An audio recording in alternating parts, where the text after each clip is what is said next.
एक बार की बात है। महात्मा बुद्ध के शिष्य आनंद कहीं जा रहे थे। रास्ते में उन्होंने देखा कि एक अधेड़ व्यक्ति एक चट्टान पर बैठा रो रहा है। वे उसके पास गए और बोले, क्या बात है वत्स, तुम कौन हो और क्यों रो रहे हो? आनंद की बात सुनकर उस व्यक्ति की सिसकियां थम गई। वो अपने आंसू पोंछता हुआ बोला, मैं पास के गांव का रहने वाला एक बदनसीब व्यापारी हूं। मैं जो भी काम करता हूं वो बिगड़ जाता है। व्यापार के चक्कर में मैंने अपने पत्नी के गहने गंवा दिए। मैंने अपने परिवार को भी खो दिया। यहाँ तक कि मेरा घर भी गिरवी पड़ा है। मुझे तो लगता है कि मैं किसी काम का नहीं हूँ। मेरी किस्मत ही खराब है। उसकी बात सुनकर आनंद बोले, तुमसे किसने कहा वत्स कि तुम्हारी किस्मत खराब है? जरा मैं भी तो जानूं कि तुम्हारी किस्मत में क्या खराबी है। वो व्यक्ति बोला, पहले मैं खेती करता था, पर हर साल उसमें घाटा होता था। कभी सूखा पड़ जाता तो कभी ज्यादा बारिश के कारण फसल बर्बाद हो जाती। इससे परेशान होकर मैंने व्यापार करने का निश्चय किया। मैंने पत्नी के गहने बेचकर अपना व्यापार शुरू किया, लेकिन मेरा व्यापार नहीं चला। शुरू में परिवार वालों ने मेरा साथ दिया, लेकिन जैसे जैसे मुझे नुकसान होने लगा, मेरे परिवार वाले भी मुझसे दूर हो गए। मैं ये सब उनके लिए कर रहा था, लेकिन अब वे लोग मुझे देखकर नजरें फेर लेते हैं और मुझे ही मेरे परिवार की दुर्दशा का जिम्मेदार ठहराते हैं। उस व्यक्ति ने एक लंबी सी सांस ली और फिर बोला, मेरा एक मित्र है, उसने भी मेरे साथ व्यापार शुरू किया था। उसका व्यापार अच्छा चल रहा है। वो जब भी मेरे घर आता है तो अपनी सफलता की कहानियां सुनाता है। उसकी बातें सुनकर मेरे घर वाले भी कहते हैं कि उसे देख और कुछ सीख। हमें तो लगता है कि तेरे वश का कुछ भी नहीं है। उन लोगों की बातें सुन सुनकर अब तो मुझे भी लगने लगा है कि शायद मेरे वश का कुछ भी नहीं है। अब तो मुझे अपना जीवन ही व्यर्थ लगने लगा है। मेरे मन में ख्याल आता है कि अपना जीवन समाप्त कर लूं। मैं यहाँ आया भी इसी इरादे से, लेकिन हिम्मत नहीं कर पाया। इसलिए यहाँ एकांत में बैठा विलाप कर रहा था। आनंद बोले, ओ तो ये बात है। वैसे क्या तुम इसके अलावा और कुछ भी कहना चाहते हो?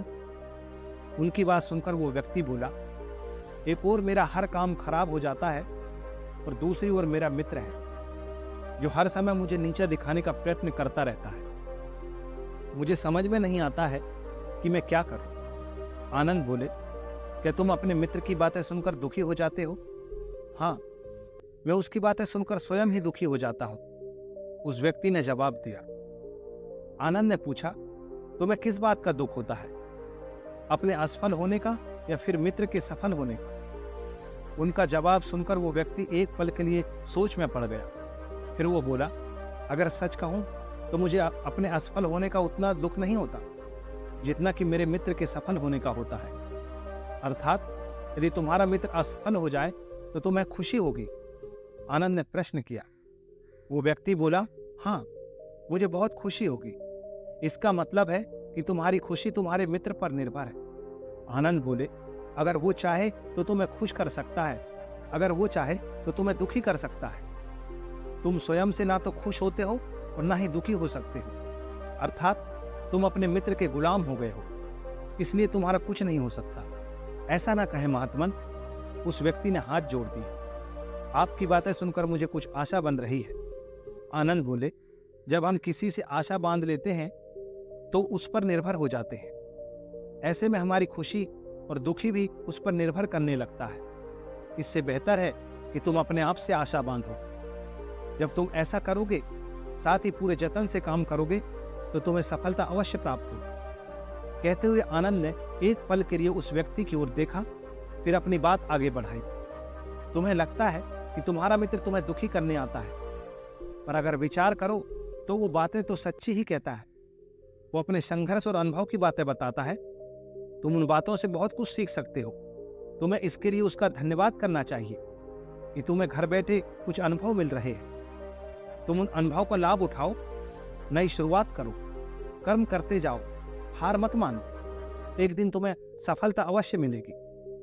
आज तुम जिसे अपना बुरा वक्त या बुरी किस्मत कह रहे हो, एक दिन ये बदल जाएगी। इसी के साथ तुम्हारे विचार भी बदल जाएंगे। और देखना, जब तुम्हारा वक्त अच्छा शुरू होगा, तब तुम्हारा मित्र भी तुम्हें अपनी असफलता की कहानी नहीं सुनाएगा, तब वो अपनी सफलताओं की बातें बताएगा।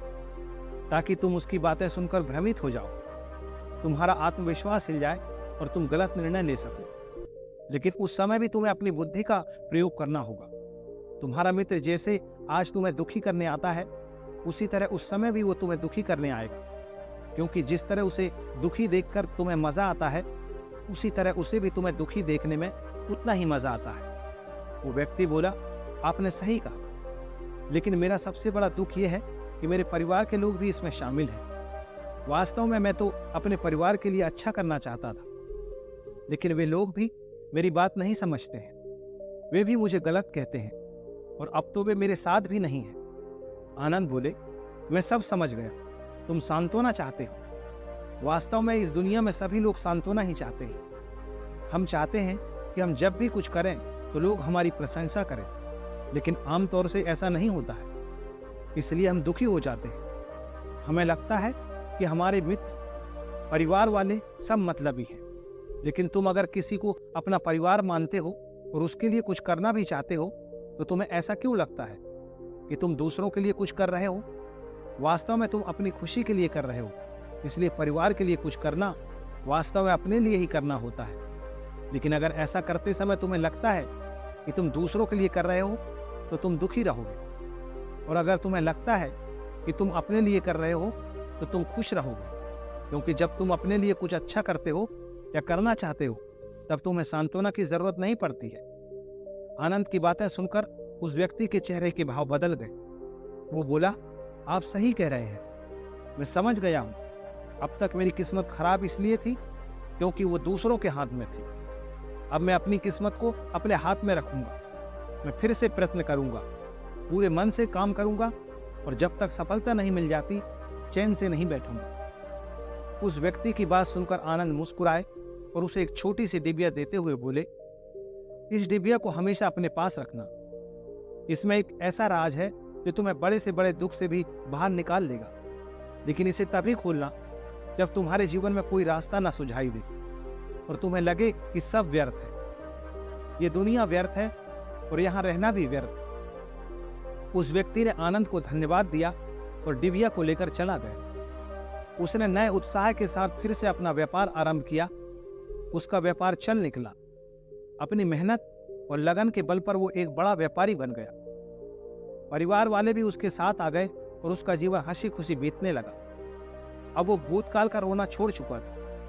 वो भविष्यकाल की भी चिंता नहीं करता था, बस अपने वर्तमान को संवारने में लगा रहता था। और जो कुछ भी वो करता था, वो अपने लिए करता था, अपनों के लिए करता था, इसलिए वो प्रसन्न था। उसके जीवन में अब कोई दुख नहीं था। लेकिन वक्त हमेशा एक जैसा नहीं रहता है, वो बदलता रहता है। उसके जीवन में भी बदलाव आया। एक दिन उसके राज्य पर पड़ोसी राजा ने चढ़ाई कर दी। उसने इस राज्य पर अपना कब्जा कर लिया। उसके सैनिक ने चारों ओर लूट मार मचा दी। उन्होंने व्यापारी का सारा धन लूट लिया। उसके घर में आग लगा दी। जान बचाने के लिए उसे अपने परिवार के साथ वहां से भागना पड़ा। वो व्यक्ति अपने परिवार के साथ कई दिनों तक इधर उधर भटकता रहा। वो दाने दाने को मोहताज हो गया। उसका बच्चा बीमार हो गया। इलाज के अभाव में वो तड़पने लगा। ये देखकर उसका हृदय चित्कार कर उठा। वो कैसे अपने बच्चे का इलाज कराए? उसके पास तो खाने के लिए भी पैसे नहीं थे। ऐसे में उसे एक बार फिर से निराशा ने घेर लिया। उसे लगने लगा कि उसका जीवन व्यर्थ है, सारी दुनिया व्यर्थ है, किसी भी बात का कोई मतलब नहीं है। भले ही आप जीवन में कितना भी कुछ कर लो, कितना भी सफलता हासिल कर लो, पर अंततः ये जीवन समाप्त ही होता है। तो ऐसे में जीवित रहने का क्या फायदा? इससे तो अच्छा है कि वो अपना जीवन समाप्त कर ले। लेकिन तभी उसके दिमाग में आनंद की दी हुई डिबिया कौंध उठी। उसने उत्सुकता के साथ उसे खोला। डिबिया के भीतर एक पर्ची रखी हुई थी। पर्ची पर कुछ लिखा हुआ था। उसे पढ़कर उसकी आंखों के आगे छाया हुआ निराशा का अंधेरा छट गया। वो मुस्कुरा पड़ा। पर्ची पर लिखा हुआ था, ये समय भी बीत जाएगा। उसने डिबिया को अपनी मुट्ठी में भींच लिया और एक नई शुरुआत के लिए उठ खड़ा हुआ। दोस्तों, अगर आप भी ऐसी ही परिस्थिति से गुजर रहे हैं तो निराश ना हो। अपने अतीत पर शोक ना करें, ना ही भविष्य की चिंता करें। अपने वर्तमान को जिए और उसे बेहतर बनाने के लिए सच्चे मन से प्रयत्न करें। यकीन जाने, जल्द ही आपकी किस्मत भी बदलने वाली है। दोस्तों, अगर आपको ये कहानी अच्छी लगी हो तो हमें कमेंट करके ज़रूर बताएं और आगे भी ऐसी ही मोटिवेशनल कहानी सुनने के लिए आप हमारे चैनल को सब्सक्राइब कर सकते हैं ताकि हमारी आने वाली वीडियो सबसे पहले आप तक पहुंचे। धन्यवाद।